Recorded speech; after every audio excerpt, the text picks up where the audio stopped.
Olá pessoal, sou a professora Michaele Meros de Língua Portuguesa e hoje o assunto que eu trouxe para vocês foi a oração coordenada.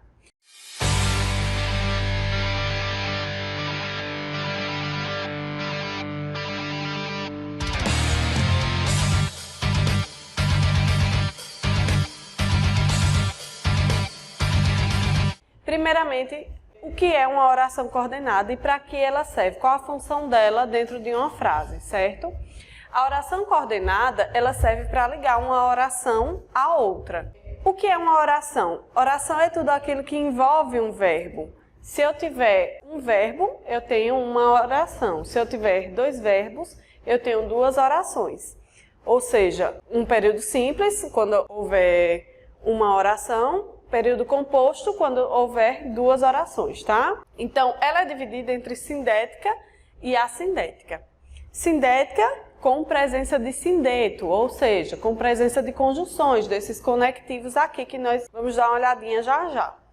E assindética sem a presença desses conectivos. O sangue de Jesus tem poder, tem poder, tem poder. Eu trouxe aqui um exemplo para vocês darem uma olhada da oração assindética, que é sem a presença desses conectivos, tá? Tudo passa, vírgula, tudo corre. Dois pontos, é a lei. Percebam que não tem nenhum conectivo, não tem nenhuma conjunção. Tudo está separado através de pontuações. Quando isso ocorre, é chamado de oração coordenada assindética, porque eu não tenho presença de sindeto aí. Ou seja, não tenho presença de nenhuma conjunção, ok? A oração coordenada ela é chamada de oração independente. Por quê? Diferente da subordinada, né? Que tem função dependente. A coordenada não. Uma oração é totalmente independente da outra, certo? Eu posso finalizar minha oração, minha frase, ali vai ter sentido do mesmo jeito, certo? Sem que eu utilize o conectivo, ok? Iremos dar uma olhada nesses exemplos de orações coordenadas. Nós temos aqui a aditiva. Como o nome mesmo diz, ó, aditiva, adiciona. Então, ele vai dar a ideia de adição na frase, certo? De adicionar algo. Não vendemos a casa, nem o carro. Percebam que esse nem aqui, ó, dá uma ideia de adicionar mesmo. Não vendemos a casa, não foi vendido a casa, nem o carro. Então, percebam essa ideia de adição, de adicionar uma coisa a outra. Foram dois itens que não foram vendidos, nem o carro, nem a casa. Então, deu a ideia de soma, ok? Por isso é chamado de aditiva. Nós temos e, nem, mas também, todos eles fazem essa adição aí. Gente, muito importante que vocês observem a importância desses conectivos aqui, numa frase. O que é que acontece? Quando em prova, geralmente as questões que são pedidas são para vocês trocarem um conectivo por outro, sem prejudicar o sentido da frase. Muitos conectivos cabem em várias frases. Eu posso colocar aqui um conectivo sem ser de aditiva, posso colocar um de adversativa, um de conclusiva. A frase dá para entender, só que o sentido não permanece o mesmo, tá? Então, nessa troca, por isso a importância de vocês entenderem a função de cada um na frase. A função de adicionar, a função de oposição, que iremos ver daqui a pouco. Então, cada um tem sua função.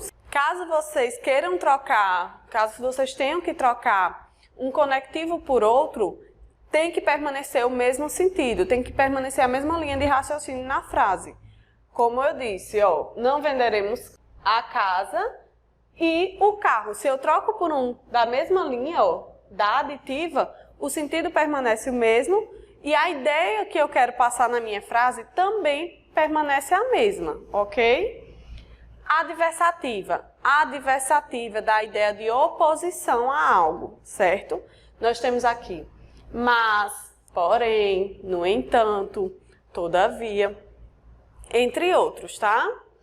Gostaria de ter viajado, mas não tive férias. Percebam que há uma oposição aí, certo? Há uma ideia contrária. Ele gostaria de ter viajado, porém, não houve férias, então ele não teve como viajar, certo? Percebam que eu troco o mas pelo porém, sem prejudicar de forma alguma o contexto da minha frase, certo? Alternativa, ou, quer, seja, bora, todos esses dão a ideia de alternar. Quem nunca aqui ouviu da mãe, por exemplo, vem aqui agora ou eu arranco seus cabelos. Alguém já deve ter ouvido essa frase, né? Clichê.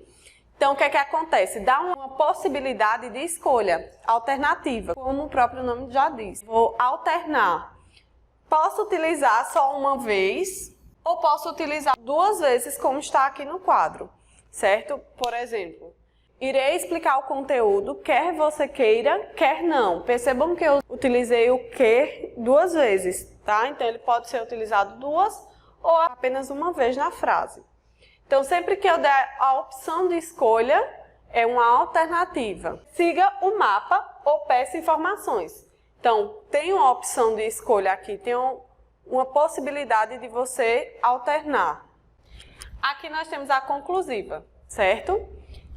Portanto, logo, por isso. Conclusiva, dá a ideia de consequência de algo. Cuidado para não confundir com a explicativa, que é o motivo de algo. São todos cegos, portanto não podem ver. Percebam que a consequência deles serem cegos resulta no ato de não poder enxergar, tá? Então, por isso que há essa mudança aí de consequência, é a consequência de algo. Se eu troco esse portanto pelo porquê, que é a conjunção explicativa, olhe só como a ideia da frase é construída de uma forma diferente. São todos cegos porque não podem ver. Então, de consequência, passa a ser motivo de algo, certo? Então, tem essa mudança aí. Por isso, tem que ter muito cuidado na hora de trocar esses conectivos para que não perca o sentido da frase, não mude, né, totalmente. Então, na explicativa, porque senti frio porque estava sem agasalho. Esse porquê aqui, ó, é o meu conectivo, minha conjunção explicativa, que dá a ideia de motivo. Por que que ele sentiu frio? Porque estava sem agasalho. É o motivo do fato dele ter sentido frio. Então é isso, galera. Espero que tenha... Não, essa parte não gostei não. Espero. Então é isso, galera. Por hoje é só. A próxima aula, orações subordinadas, substantivas. Beijão.